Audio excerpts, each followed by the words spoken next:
Yun, ngayong hapon malamig na kasi yung kalangitan ngayon is maglalakad-lakad tayo sa tabi-tabi sa gilid-gilid. Charot.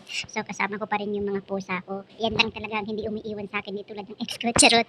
So ayan, maglalakad tayo, parang gustong umulan ang kalangitan, kaso lang baka hindi matuloy. So ayan guys, maglalakad na tayo. Ayan, malinis na yung mga. So ayan na nga, tignan nyo naman guys, ang linis ng kapaligiran. O tignan nyo yung may tinanim na yan, kamatis, talong, okra, at saka green pepper, at saka yung manghang na sili. So ayan, tsaka pa yung parang pechay. So yung iba is hindi pa nataniman. Ayan guys, tingnan nyo naman, ang ganda. Tapos yung mga dahon ng mga dates na kinukuha nila para sunugin nila doon. Ayan, tingnan nyo naman, sinunog na nila yung mga ng dates, mga dahon-dahon niya kasi linilinis nila. So tingnan nyo naman, ay, ayan, ang linis talaga ng tinataniman nila.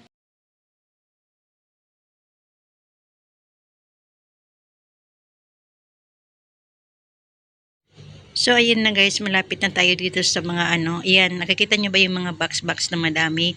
Yan ay bee. Every 6 months yan sila is nag-harvest yung mga amo namin.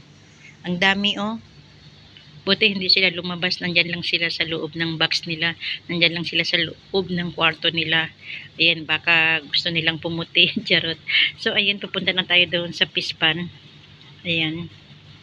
Tingnan nyo oh, sinunog nila yung mga dahon ng mga dates.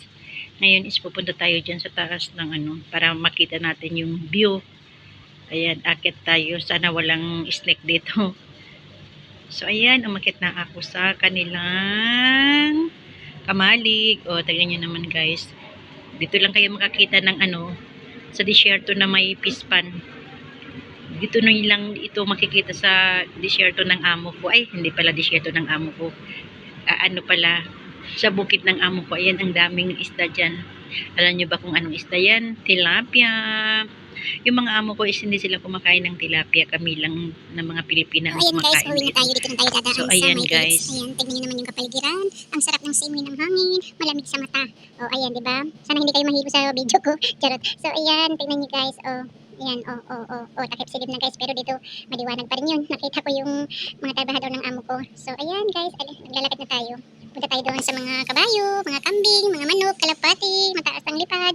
Ayan, mga pugo. So, ayan guys.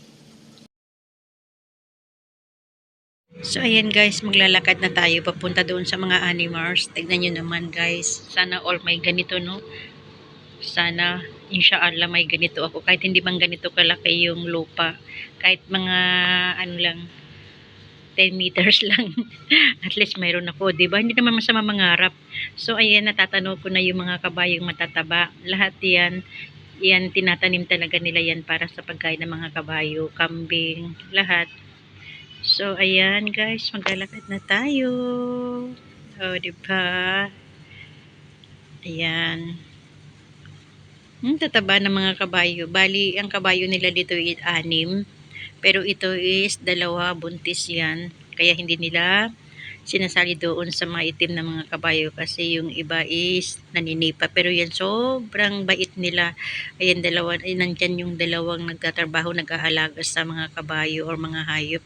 Patutulugin na nila, ilalagay na nila dyan sa Saan ka nakakita ng mga kabayo na may aircon? Dito pa lang, di ba? So, ayan nga yung bahay nila. May aircon yan. Kapag tag-init is may aircon yan sila. So, ayan. Sobrang alaga sila dito. Tignan nyo naman guys, ang taba-taba nila. Diba?